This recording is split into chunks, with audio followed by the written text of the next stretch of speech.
nós vamos aprender o 10º passo de Jesus, é que o servo de Deus,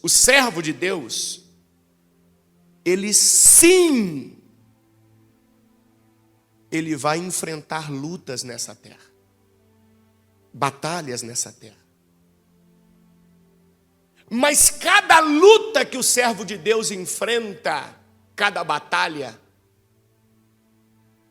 existe um propósito maior que vai ser concretizado depois da vitória que essa pessoa tiver naquela luta, naquela batalha.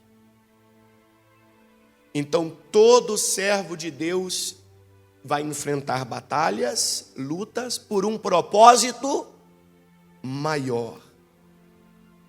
E por que Jesus Cristo, nosso Senhor, vai nos deixar esse ensinamento?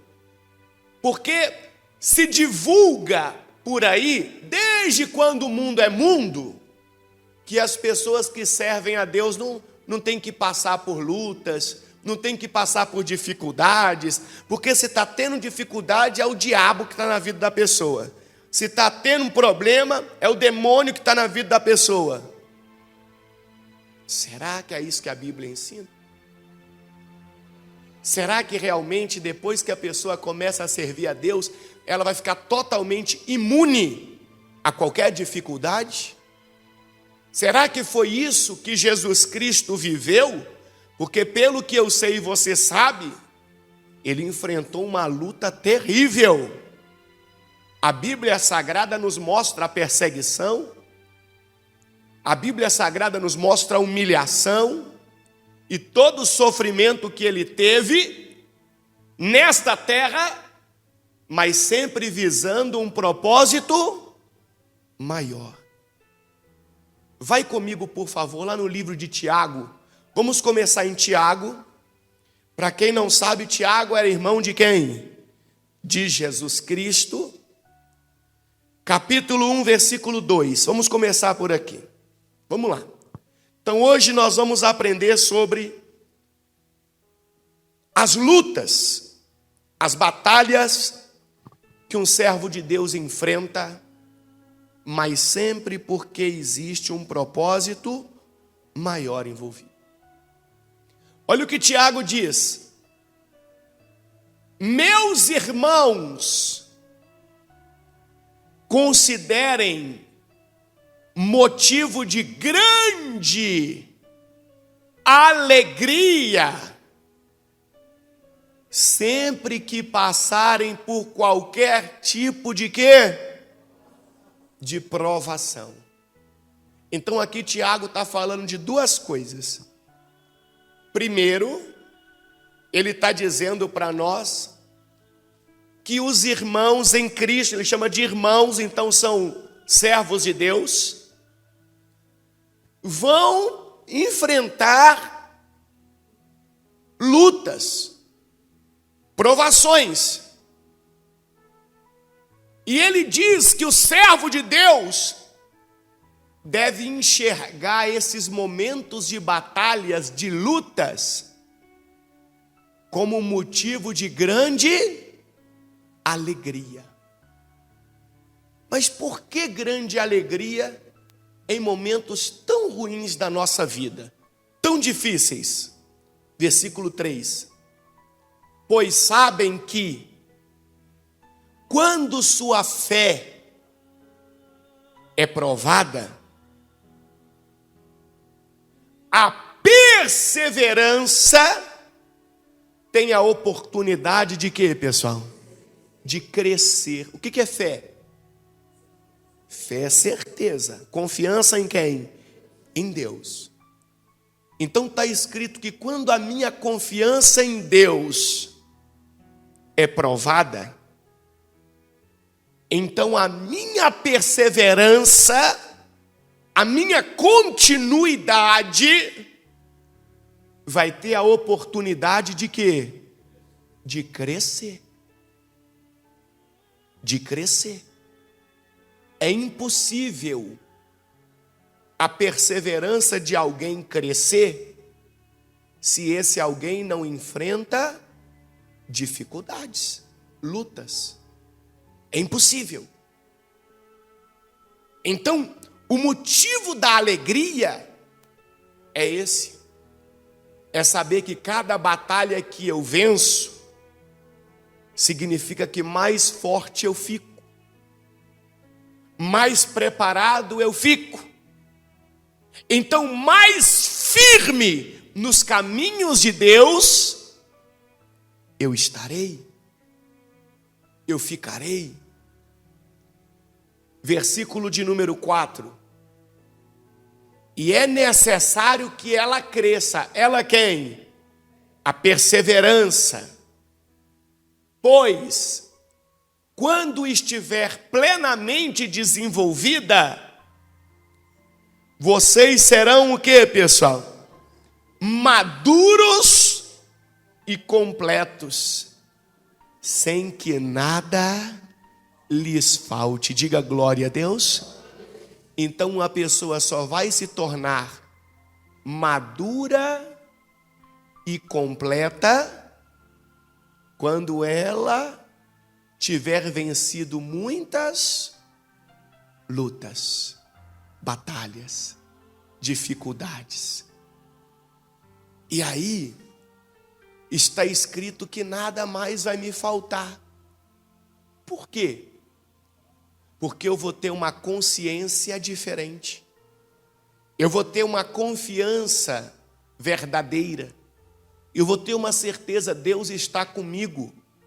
E por mais que eu esteja enfrentando um momento ruim, daqui a pouco eu vou ter uma grande vitória na minha vida. Isso aqui só está acontecendo porque existe algo maior que Deus quer me entregar.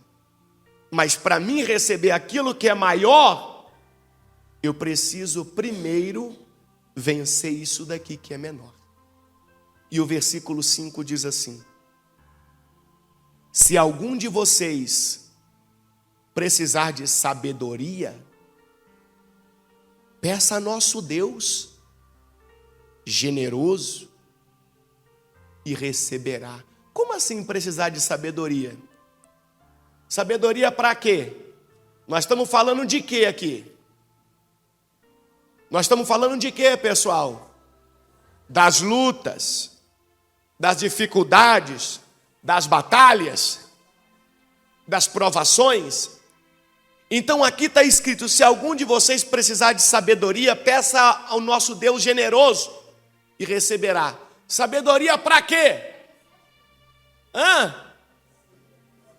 Não, para me vencer a luta eu preciso de força, coragem. Sabedoria para quê? Para me entender. Entender o porquê eu estou enfrentando aquelas batalhas. Porque normalmente quando um servo de Deus está no meio de lutas e batalhas, normalmente, quando lhe falta sabedoria, ele fica desesperado, ele resmunga, ele reclama, ele murmura, ele questiona. Por quê? Porque ele não entende o porquê está acontecendo aquelas coisas. Ele não consegue ter a visão, ele não consegue enxergar que por trás ou depois daquela luta existe um propósito muito maior. Mas ele não consegue entender, ele não consegue enxergar. Então, se eu não consigo enxergar, se eu não consigo entender por que eu estou enfrentando esse tipo de situação na minha vida, esse tipo de batalha, esse tipo de luta, então eu devo pedir a Deus o quê? Sabedoria. Senhor, me dá sabedoria para mim entender tudo o que está acontecendo. Senhor, me dá sabedoria para mim entender por que essas lutas, por que essas batalhas. Porque quando Deus dá à pessoa sabedoria, ela compreende o porquê das coisas. Então ela fica tranquila, ela fica confiante, ela tem uma certeza que aquilo vai passar. Com a força de Deus, com a bênção de Deus, ela vai vencer. Então está escrito, se algum de vocês precisar de sabedoria, peça a quem? A nosso Deus generoso, e receberá. Ele não os repreenderá por pedirem. Então quer dizer que se eu estou na luta, se eu estou na batalha, se eu estou na provação, e não estou entendendo o porquê daquelas coisas, e humildemente peço a Deus sabedoria para entender tudo aquilo, está escrito que Deus vai me dar e não vai o quê? Me repreender por eu estar pedindo sabedoria. Ele não vai me repreender por eu estar pedindo o entendimento das coisas. O que não agrada a Deus é a murmuração, é a reclamação. Toda vez que a pessoa reclama e murmura, Deus se afasta dela. Toda vez que a pessoa questiona, Deus se afasta dela. Por quê, Bispo Paulo? Porque na Bíblia está escrito que nós temos que ter alegria o fato de enfrentarmos lutas e provações. Então Deus está dizendo que eu devo ficar feliz quando eu estou enfrentando uma coisa difícil. Por quê? Porque por trás existe um propósito maior. Deus tem algo grande para mim. Tem muita gente que diz, mas Bispo Paulo, mas eu sou de Deus, Bispo Paulo. Como é que Deus vai querer que eu enfrente lutas, que eu enfrente provações? Ô Bispo Paulo, como é que Deus vai querer que eu esteja nesse deserto que eu estou vivendo? Vou te fazer uma pergunta. Você lê a mensagem que eu mando todo dia? Bom dia, a paz do Senhor Jesus a todos. Você já leu sua Bíblia hoje? Você vê que eu mando essa mensagem todo dia? Você tem obedecido? Porque se você tem obedecido, então provavelmente você já descobriu que o capeta nunca levou ninguém para o deserto. Sempre quem levou as pessoas para o deserto foi Deus. Sempre, sempre, em toda a Bíblia Sagrada, quem sempre levou as pessoas para o deserto foi Deus. Sempre. Lembra do povo que Deus tirou do Egito? Quem lembra do povo que Deus tirou do Egito? Lembra? Quando Deus tirou eles do Egito, Deus levou eles para onde? Você não sabe? Para o deserto. Vai comigo, por favor, pega aí a sua Bíblia. Vai comigo lá em Deuteronômio, capítulo 1, versículo 29. Deuteronômio, capítulo 1, versículo 29. Tem gente que diz assim, mas Bispo Paulo, por que Deus leva para o deserto? Porque o deserto é lugar de preparação. O deserto é lugar de reflexão. O deserto é lugar de crescimento. No deserto a pessoa tem que crescer, porque não tem outra alternativa, ou ela cresce ou ela morre. Ou ela cresce ou ela morre. Se ela parar para sentar, para chorar, para reclamar, para murmurar, para espernear, para ficar reclamando, ela vai morrer. No deserto é sol quente, é terra seca, dificilmente se acha água, mais dificilmente ainda se acha comida. Então, ou a pessoa cresce, ou morre. E Deus quer que você cresça. Porque se você não crescer, espiritualmente falando, você nunca vai conseguir estar perto de Deus de verdade. Porque sempre vai ficar dúvidas no seu coração. sempre vai ficar aquele pensamento: será que Deus existe? Será que esse negócio de salvação é verdade? Será que esse negócio de Bíblia realmente vem de Deus? Será que não foi o homem que escreveu? Agora, o deserto te coloca numa situação tão difícil que você depende ali da ajuda de Deus. E quando você está focado em sair daquele deserto, em vencer aquela dificuldade, e Deus te estende a mão e te ajuda a sair dali, você já não passa mais a ter dúvidas sobre Deus. Pelo contrário, você diz: eu tenho certeza que Deus existe. Eu tenho certeza que o que está na Bíblia Sagrada é verdade. Por que eu tenho certeza? Porque eu já passei pelo deserto e Deus esteve comigo lá. Deus me ajudou a vencer o deserto. Deus me tirou de lá. Olha o que está escrito em Deuteronômio 1:29. Eu lhes disse: não entrem em pânico e nem tenham medo de quem? Medo deles. Aqui Moisés estava falando para o povo de Israel sobre os inimigos que o povo de Israel estaria enfrentando. Agora olha que forte a continuação. O Senhor, seu Deus, irá adiante de vocês. Ele lutará em seu favor, conforme tudo que vocês o viram fazer aonde? No Egito. Agora olha o 31, olha o 31. Também viram como o Senhor, seu Deus, cuidou de vocês ao longo do caminho, enquanto viajavam por onde? Por onde? Pelo deserto. Aí alguém diz assim: mas bispo Paulo, como que eu sei que foi Deus que levou eles para o deserto? Lembra que eles seguiam uma coluna de nuvem?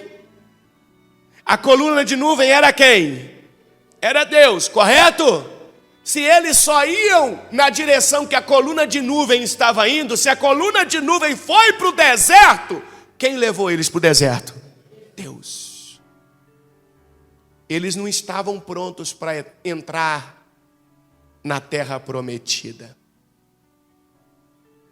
Eles não estavam prontos para um propósito maior. Primeiro eles precisavam crescer. Primeiro eles precisavam aprender a vencer as dificuldades, a vencer as lutas. Primeiro eles tinham que estar preparados. Tem gente que não quer entender isso. Para acontecer na sua vida aquilo tudo que Deus já preparou para você, você precisa estar pronto. Será que você está pronto? Bispo Paulo, quando é que eu sei que eu estou pronto? Quando eu consigo vencer as dificuldades e as batalhas, as lutas, as provações que acontecem na minha vida.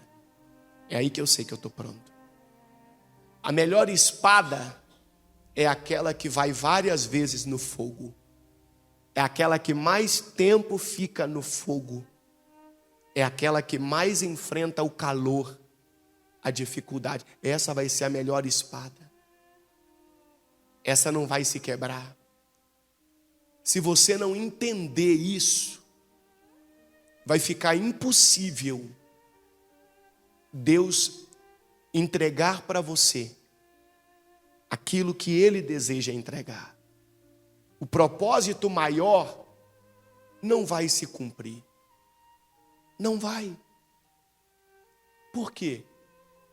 Porque você não está tendo sabedoria para entender, poxa, se eu estou vivendo isso aqui e eu estou servindo a Deus, significa que Deus está no controle de tudo. E eu vou segurar na mão dele como já tenho feito, e não vou reclamar, não vou murmurar, eu vou orar. Eu vou buscar mais ainda a Deus, vou me apegar mais ainda com Ele, porque nessa situação aqui Ele está me preparando para algo muito maior, algo muito especial.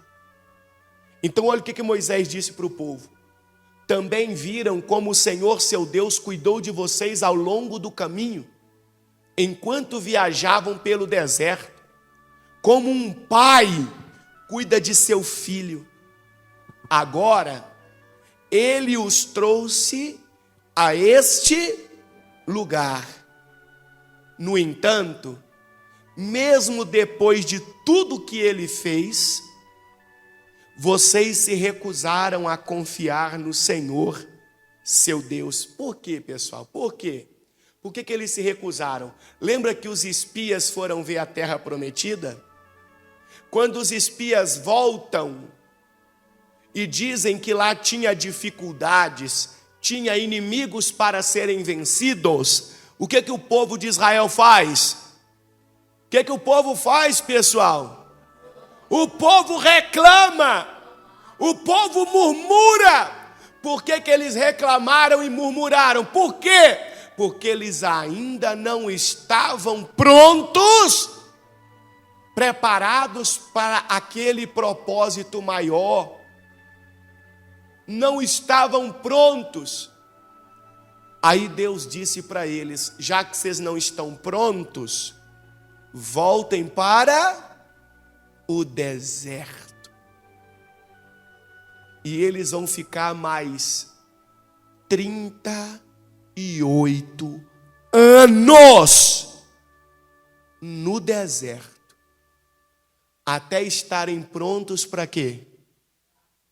Para o propósito maior, que era o de entrar na terra prometida. Olha o tempo que aquele povo teve que ficar no deserto para poder estar preparado. E eu pergunto para você nesta manhã, qual é o tempo que você precisa?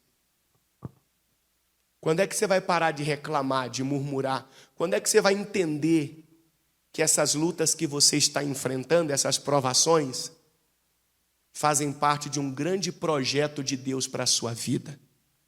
Quando é que você vai compreender que Deus tem algo maravilhoso para você? Que você deve ficar feliz nessa luta que veio agora e dizer assim: Deus está comigo, vou orar mais, vou buscar mais, porque se eu estou nessa batalha é porque tem coisa grande de Deus para a minha vida. Olha o versículo de número, olha lá, 33. Vamos ler o 32 e o 33 na sequência. No entanto, mesmo depois de tudo que ele fez, vocês se recusaram a confiar no Senhor seu Deus, que vai adiante de vocês buscando lugares para acamparem e guiando-os com uma coluna de fogo durante a noite e uma coluna de nuvem durante o dia. Então Moisés estava dizendo, depois de tudo que Deus mostrou para vocês no deserto, já era para vocês entenderem o seguinte: se Deus nos deu vitória naquela luta ali, Deus vai nos dar vitória nessa outra luta também. Mas não. A pessoa insiste em pensar diferente. Então eu estou mostrando para você que quem levou o povo de Israel para o deserto foi quem? Foi Deus. E quer ver uma outra coisa interessante? Mateus capítulo 4, versículo 1. Vai comigo em Mateus capítulo 4, versículo 1. Depois que Jesus foi batizado nas águas do Rio Jordão, olha o que está escrito. Em seguida, Jesus foi conduzido pelo Espírito, Espírito com letra maiúscula, se refere ao Espírito de quem? De Deus. Então Jesus foi conduzido pelo Espírito aonde, pessoal? Aonde, pessoal? Quem levou Jesus para o deserto, pessoal? O Espírito de Deus. Então ele foi conduzido ao deserto. Para quê, pessoal? Para ser tentado, provado pelo diabo. Deus sabia que o diabo ia estar lá no deserto? Sabia ou não sabia? Sabia. Deus sabia que o diabo ia provar Jesus ali no deserto? Sabia ou não sabia? Mas quem levou Jesus para o deserto? Foi Deus. foi o Espírito de Deus. Mas por que, bispo Paulo? Porque para Jesus enfrentar a cruz lá na frente, Jesus tinha que estar preparado. Ele tinha que estar pronto. Para alcançar o propósito maior de Deus, ele tinha que estar pronto. Jesus vai enfrentar uma dificuldade muito maior depois desses 40 dias no deserto, sem comida, sozinho, muito maior. E como é que ele vai agir? Agora vem o passo de Jesus para nos ensinar. Vai comigo, por favor, em Mateus capítulo de número 26, versículo 36. Agora vamos no passo de Jesus. Eu precisava fazer essa introdução para você compreender. Se eu fosse direto aqui, você não ia entender. Então eu já sei que as lutas, as dificuldades, as batalhas, as provações, elas vão fazer a minha perseverança crescer. E eu tenho que ter alegria em estar enfrentando essas coisas. Por quê? Porque Deus tem algo maior para me entregar. Então Deus está me preparando para aquilo. Logo em seguida nós aprendemos que quem levou o povo de Israel para o deserto foi Deus. Quem levou Jesus para o deserto foi Deus. Quem permite você ir para o deserto é Deus. Para quê? Te preparar para algo maior que Ele quer te entregar. Então Jesus foi preparado no deserto. Agora preste atenção comigo que é tremendo o que nós vamos aprender agora. Olha só. Isso aqui nós já estamos falando da reta final de Jesus, próximo ao momento que Ele vai ser preso para ser crucificado. Então acompanha comigo. Então, Jesus foi com eles a um lugar chamado Getsemane e disse: sentem-se aqui enquanto vou ali o quê, pessoal? Vou ali o quê, pessoal? Orar. Levou consigo Pedro e os 2 filhos de Zebedeu e começou a ficar triste e angustiado. Olha que interessante. Jesus começou a ficar triste e angustiado. Por quê? Está chegando a hora da grande batalha, da grande luta. Por isso lá atrás ele ficou aonde, pessoal? Aonde? No deserto. O deserto foi preparação para isso aqui, ó. Então a Bíblia fala que lá no jardim ele chama Pedro, Tiago, João. Fica aqui comigo, eu vou ali orar. Versículo 38. Minha alma está profundamente triste, a ponto de morrer, disse ele.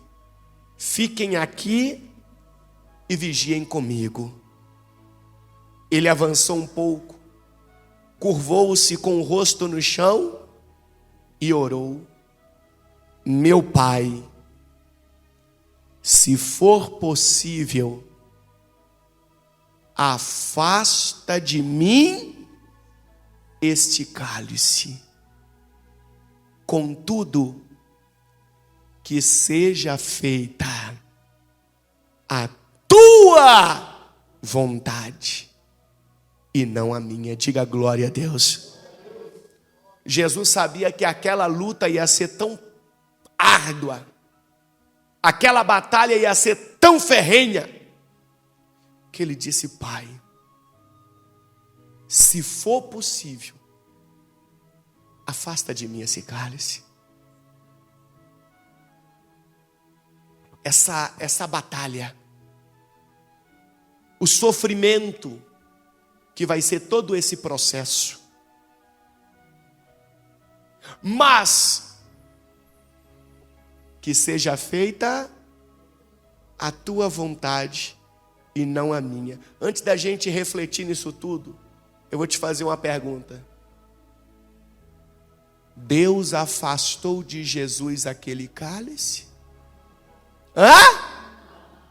Deus afastou de Jesus aquela situação difícil? E por que você acha que Deus faria então por você?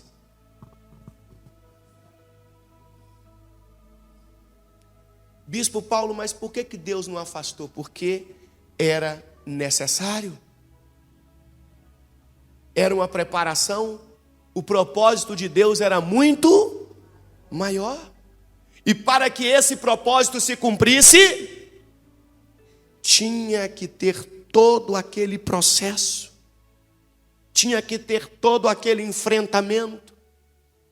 Agora olha que pergunta interessante eu vou te fazer. Olha que forte agora. Por que tudo isso no jardim do Getsemane? Por quê? Você nunca parou para se perguntar por quê? Por quê? Por que foi justo no jardim? O que tinha ali de diferente? Tem algo muito forte que Deus nos revela na palavra. Por que tudo foi ali? Volta comigo no versículo 36, perdão.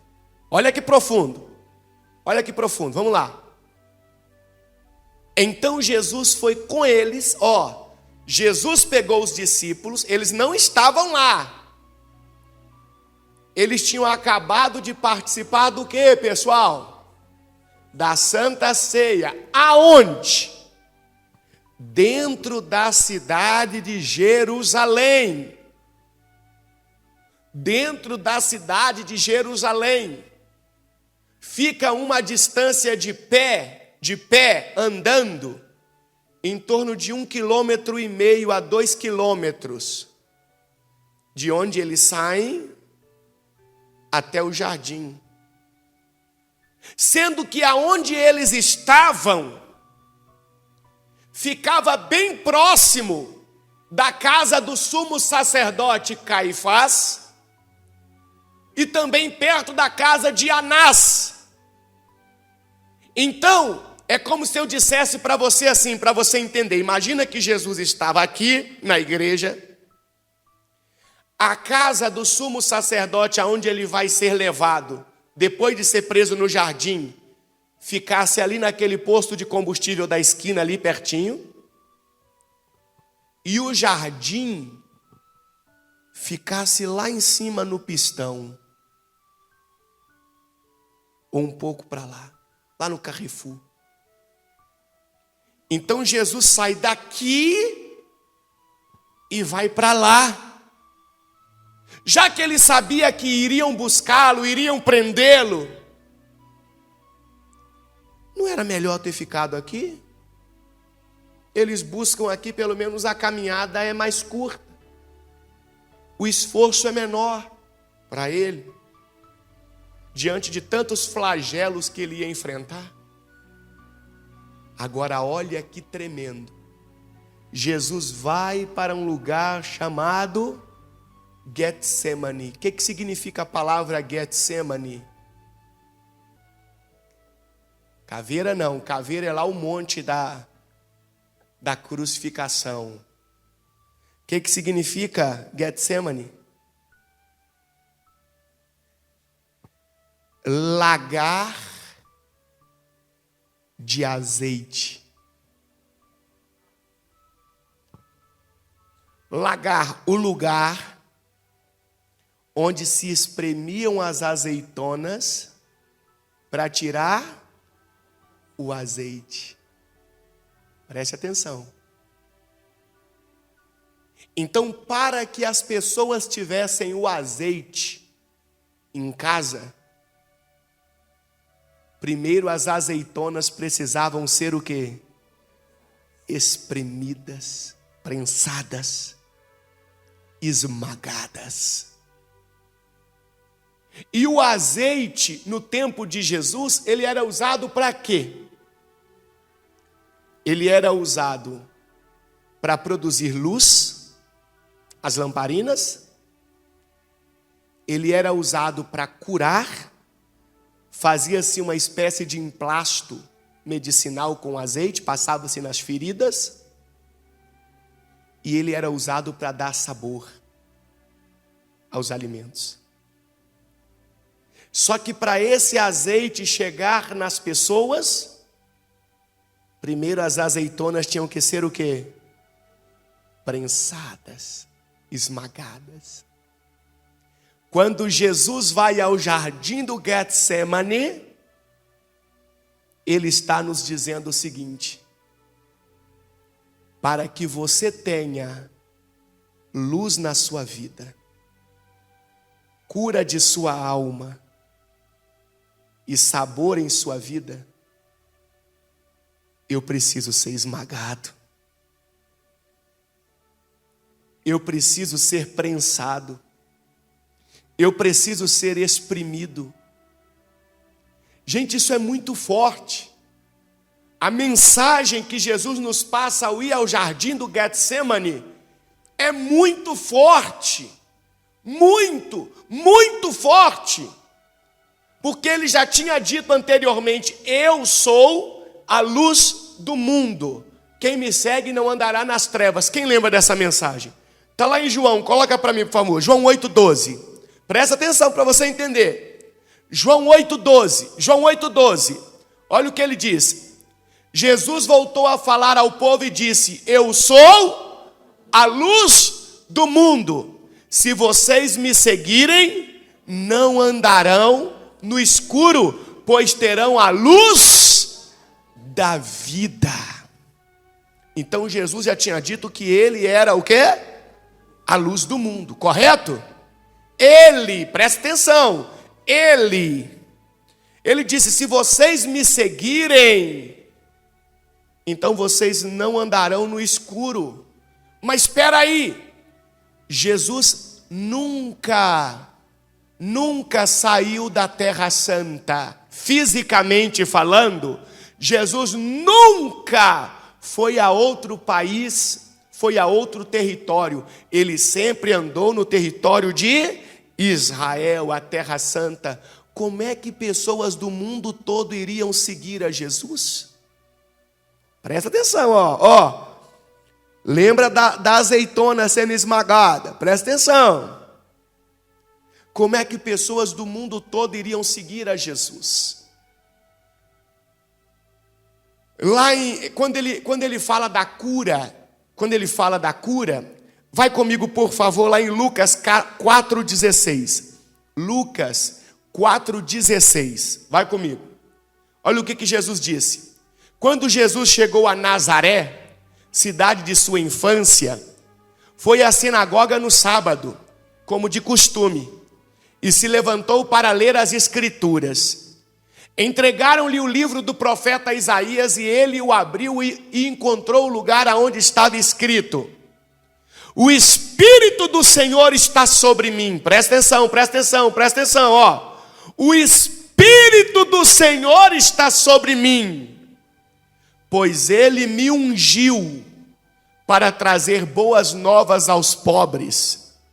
Ele me enviou para anunciar que os cativos serão soltos, os cegos verão, os oprimidos serão libertos, e que é chegado o tempo do favor do Senhor. Então Jesus abre o livro do profeta Isaías e lê: o Espírito do Senhor está sobre mim, e ele me ungiu para curar tanto a alma quanto o corpo. Mas ele, Jesus, como é que eu ia ter a minha alma curada se Jesus estava lá e eu aqui? Vai prestando atenção. E eu falei que o azeite também era usado para dar o quê? Sabor, não é isso? Vai comigo, por favor, lá em Lucas 19, versículo 1. Lucas 19, versículo 1. Diz assim: Jesus entrou em Jericó e atravessava a cidade. Havia ali um homem rico, chamado Zaqueu, chefe dos cobradores de quê? De impostos. Todo mundo conhece a história de Zaqueu, não conhece? Zaqueu era um homem rico, influente, mas que desejava ver quem era o quê? Jesus. Sabe por quê? Porque a vida de Zaqueu não tinha sabor. Por mais que ele tivesse bens materiais, por mais que ele tivesse fama, título, a vida dele não tinha sabor, não era uma vida prazerosa. E ele tinha ouvido falar que quem encontrava com Jesus tinha uma transformação interior, uma transformação de vida, passava a ter alegria de viver. Então ele queria ver Jesus, queria encontrar Jesus, porque ele também queria ter alegria de viver. Então nós sabemos que ele sobe numa árvore, quando Jesus está passando, Jesus olha para ele e fala: Zaqueu, desce depressa, pois me convém hoje ficar em sua casa. Zaqueu desceu, recebeu Jesus na casa dele, e Jesus começa a falar do reino de Deus dentro da casa de Zaqueu, e a alma de Zaqueu começa a se encher de quê? De sabor, de gosto, de vontade de viver, de alegria de viver. E lá no versículo de número 8, olha o que acontece. Enquanto isso, ou seja, enquanto Jesus falava, Zaqueu se levantou e disse: Senhor, darei metade das minhas riquezas aos pobres, e se explorei alguém na cobrança de impostos, devolverei 4 vezes mais. Por que Jesus mandou ele dar alguma coisa para os pobres? Jesus mandou ele restituir alguma coisa? Mas ele entendeu assim: peraí, eu tenho tudo isso e eu tinha tudo isso e não era feliz. Agora eu estou entendendo que a verdadeira alegria, a verdadeira felicidade não depende do que eu tenho no meu exterior, no material. Depende do que eu tenho aonde? Dentro de mim, na minha alma. E agora eu estou em paz, eu estou feliz, minha vida agora tem sentido. Então eu vou pegar isso aqui, eu vou ajudar os outros que ele precisa. E no versículo 9 diz assim: Jesus respondeu: hoje chegou a salvação a esta casa, pois este homem também é filho de Abraão. Então eu vejo na Bíblia Jesus sendo a luz, sendo a cura, sendo o sabor. Assim como era o azeite utilizado naquele tempo. Para a luz, para a cura e para dar sabor. Mas como o mundo todo receberia isso? Não tinha como levar a todos, a não ser que Jesus fosse espremido, a não ser que Jesus fosse esmagado, para que o propósito maior de Deus se cumprisse. O propósito da salvação chegar a todos. Não é isso que está em João 3,16? Porque Deus amou ao mundo de tal maneira que deu seu Filho único, unigênito, para que todos o que nele crê não pereça, mas tenha vida eterna. Então, para que se cumprisse isso, Jesus precisava ser esmagado. Ele precisava ser exprimido para que se cumprisse o propósito de Deus, o maior, de toda a humanidade ser alcançada pela salvação, pela luz, pela cura, pelo sabor. E isso se cumpriu lá em Atos, capítulo 1, vai comigo em Atos. Atos dos Apóstolos, capítulo de número 1, versículo 8. Atos 1, 8. O que Jesus disse? Aqui Jesus já tinha sido espremido, esmagado. Depois ele foi levado para a cruz e foi morto e ressuscitou. E ele encontra com os discípulos e disse assim: vocês receberão poder quando o Espírito Santo descer sobre vocês, e serão minhas testemunhas em toda parte, em Jerusalém, em toda a Judéia, em Samaria e nos lugares mais distantes da terra. Jesus estava só em Israel, mas o Espírito Santo, ele vem sobre qualquer pessoa, em qualquer lugar do mundo. Então veja que o propósito de Deus, ele só pôde ser cumprido porque Jesus enfrentou aquela batalha. Jesus enfrentou aquela luta e Jesus venceu. Jesus venceu. Ele segurou na mão de Deus e venceu. E por isso, hoje, eu e você podemos ter a luz de Deus em nossa vida, a cura de nossa alma e de nosso corpo, e o sabor em nossa vida, a alegria de viver. Quando Jesus, ele vai ao jardim do Getsemane, ele está deixando um recado para nós. É impossível alguém comer azeite, usar o azeite, se a azeitona não for esmagada. Esse processo é fundamental para que você tenha o acesso ao azeite.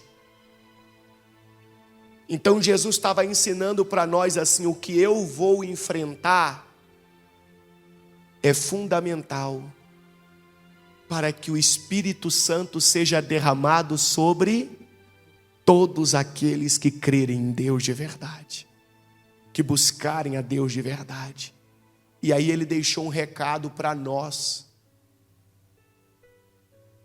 É impossível Deus realizar o grande propósito que Ele tem para a sua vida enquanto você ficar fugindo da batalha, enquanto você ficar fugindo da luta, enquanto você ficar reclamando da provação, murmurando: por que com você? Ah, porque eu sou uma pessoa tão boa, por que isso comigo? Ah, eu nunca fiz mal para ninguém, por que isso veio para mim? Irmão, se veio para você é porque Deus tem um propósito grande para você. Porque se fosse para o outro, a luta teria vindo para o outro. Se o propósito grande de Deus fosse para outra, então o deserto teria vindo para outra. Por isso que a Bíblia diz que a pessoa deve ter por motivo de alegria. Alegria por quê? Porque você foi escolhido para receber algo grande de Deus na sua vida. Você. Em primeiro lugar, para receber a salvação. Em segundo lugar, para ver o poder de Deus na sua vida aqui nessa terra. Então isso é um privilégio. Isso é um motivo de você festejar, comemorar, dizer glória a Deus. Se eu estou nessa situação difícil, é porque Deus tem algo grande para mim. E eu preciso estar preparado, pronto. Então o que eu tenho que fazer não é reclamar, o que eu tenho que fazer é orar. O que eu tenho que fazer é o que Jesus fez. Vamos voltar lá em Mateus, Mateus capítulo de número 26, versículo de número 37. 37. Olha o que ele disse. Não, 38. Olha o que Jesus disse. Minha alma está profundamente triste a ponto de morrer, disse ele. Fiquem aqui e vigiem com quem? Vigiem comigo. Ele avançou um pouco, curvou-se com o rosto no chão. E o que, pessoal? no dia da luta, no momento da batalha, da provação, da dificuldade, o que Jesus ensinou para nós que nós devemos fazer? Orar. É enfrentar o problema e orando, confiando em Deus. Não é reclamando, não é murmurando, é crendo que Deus está comigo. Continua, versículo de número 40. Depois que ele orou, voltou aos discípulos e os encontrou como? Dormindo. Vocês não puderam vigiar comigo nem por 1 hora? Disse ele a Pedro: vigiem e orem, para que não cedam à tentação. O que é ceder à tentação? O que é ceder à tentação, pessoal? Murmurar, fraquejar, o que mais? Reclamar. Quem está reclamando, quem está murmurando, é porque não está vigiando nem orando. Porque quando a pessoa está vigiando, ela tem sabedoria por que as coisas estão acontecendo. E quando ela está orando, ela recebe força de Deus para continuar na batalha. A oração traz força. A vigilância traz entendimento. A pessoa vigilante fica apercebida. Ela não é pega de surpresa. O inimigo não engana ela. Não engana. Então olha o que diz Jesus, falou: vigiem e orem, para que não cedam à tentação. Pois o espírito está disposto, mas a carne é o quê? É fraca. Ou seja, você até quer muito vencer, mas a sua carne quer alívio. Seu espírito quer que você conquiste a vitória, mas a sua carne talvez já não está aguentando mais a batalha. Então Jesus está falando: vigiem e orem, pois o espírito está disposto, mas a carne é fraca. Então os deixou pela segunda vez e o quê? E orou: meu Pai, se não for possível. Lembra que a primeira oração foi: se for possível, passa de mim esse cálice, contudo que não seja feita a minha vontade, mas a tua vontade. Lembra? Aí passou 1 hora. Deus mandou alguma resposta para Jesus? Se Deus não mandou resposta, Deus estava dizendo o quê? Não vou aliviar não. Continue orando, continue na fé, continue na certeza, não desanime, não esmoreça.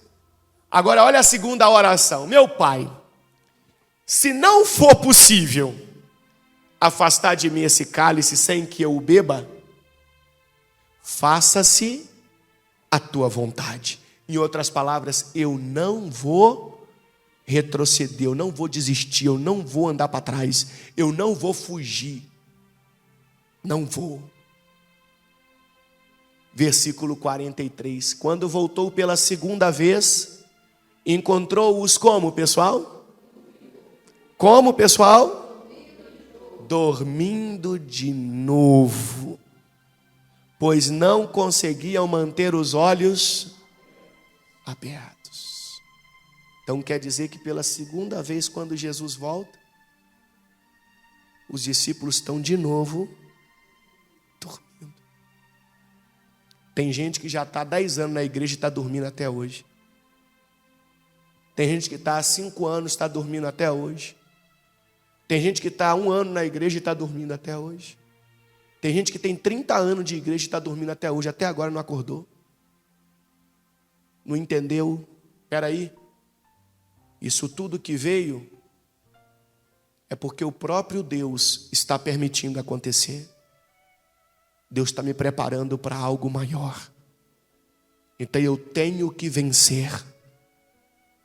Seja feita a vontade de Deus. A minha vontade era não estar passando por esse problema.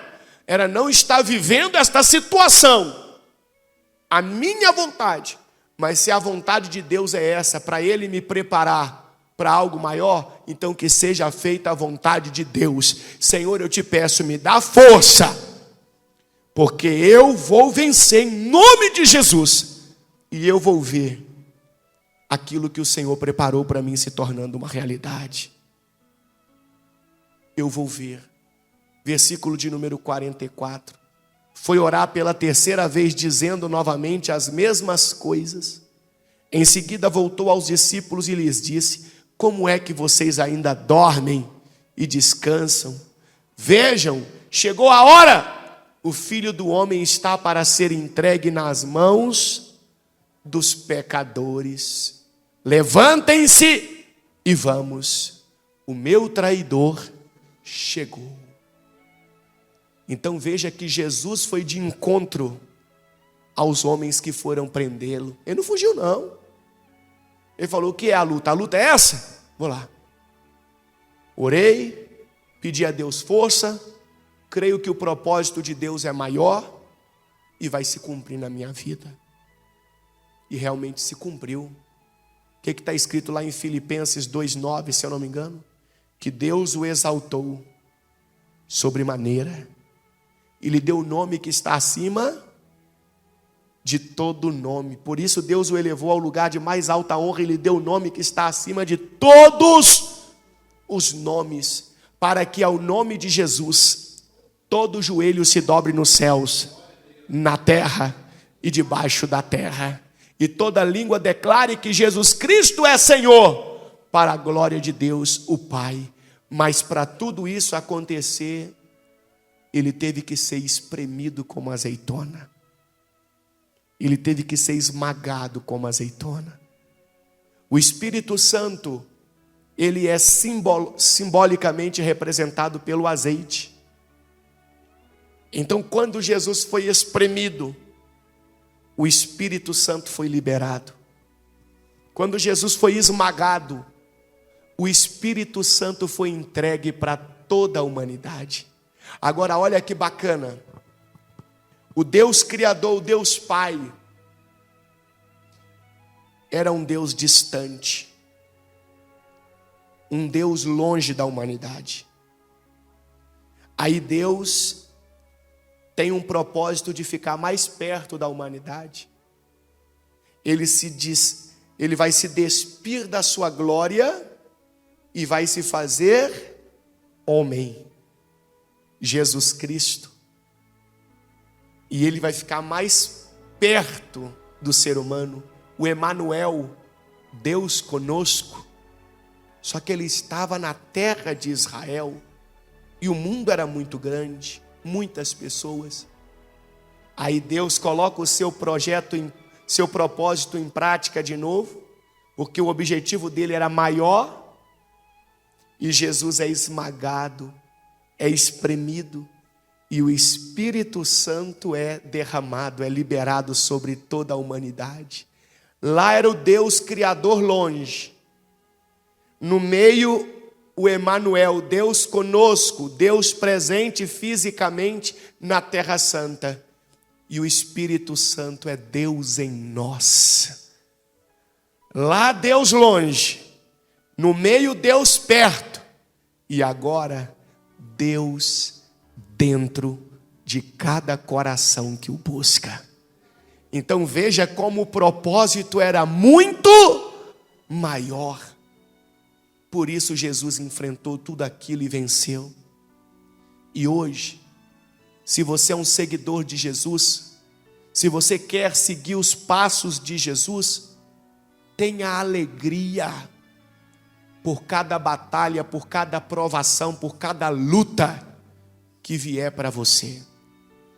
Porque tenha esse entendimento. Se Deus está permitindo eu viver isso, é porque Ele tem um propósito grande para a minha vida.